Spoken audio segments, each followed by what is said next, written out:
I don't know what the magic is here. That's what one of our residents said to me just a few weeks ago, really. And that's what we're going to talk about right now. That magic, it's intentional, and it's in our programming at Bayview. It comes out of a theory from anthropology called liminality.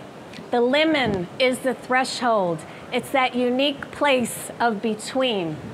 It's a place where the expectations and the roles and the rules and the constraints of where we came from are behind us. So adolescence is a liminal state, right, between childhood and adulthood. The expectations of childhood are gone, but you haven't yet taken on the expectations of adulthood. This can be a really scary and a dangerous place, but also one of tremendous freedom. And that's where our elders find themselves. Elders on the threshold have let go of the confinements of adulthood and suddenly find themselves in a world full of possibilities.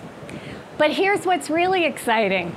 We're learning from neuroscience that older brains are amazing, right?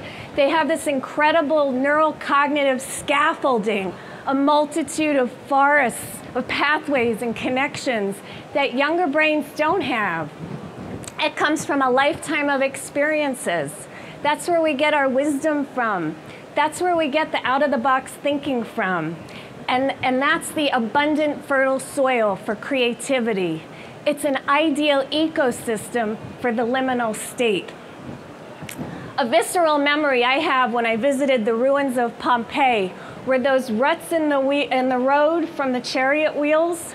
Well, our brains will form those same ruts if we live our lives on autopilot, if we always do what we've always done. But that's not healthy.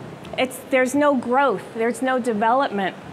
We need to create new connections or use old connections to get to new places, to keep our brains healthy and to fully realize the promise of the limin. We do this by growing and stretching and reaching in ways we never thought possible, or really in ways we wouldn't have allowed ourselves because of the expectations that constrain us of being a parent or a boss or an employee or whatever it is.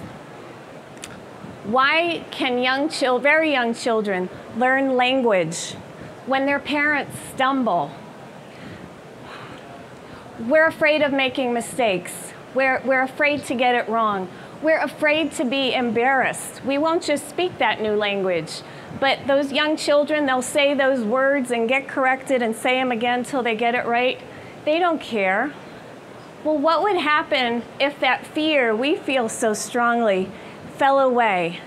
If we didn't care what other people think? Wow, what could you do without that fear, without those inhibitions, without those expectations that chain us to the roles we play? And what could you help others to do?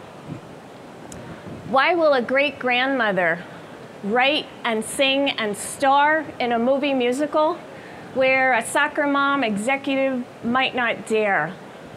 What fell away like a chrysalis? What is a 40 or a 50-year-old afraid of that an 80-year-old is not?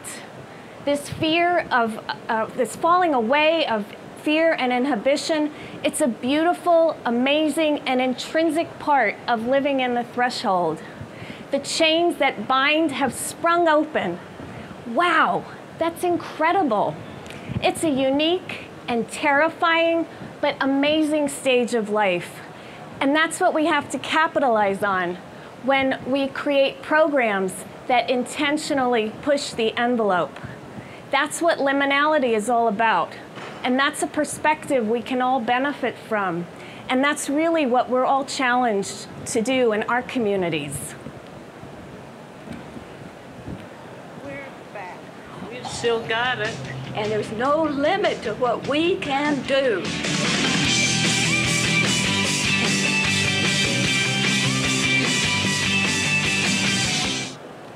Imagine if everyone began to recognize and value this, then all of us, right, from little kids to grown-ups, will look at our elders and say, man, I can't wait to get old. That's what the magic is here. Thank you.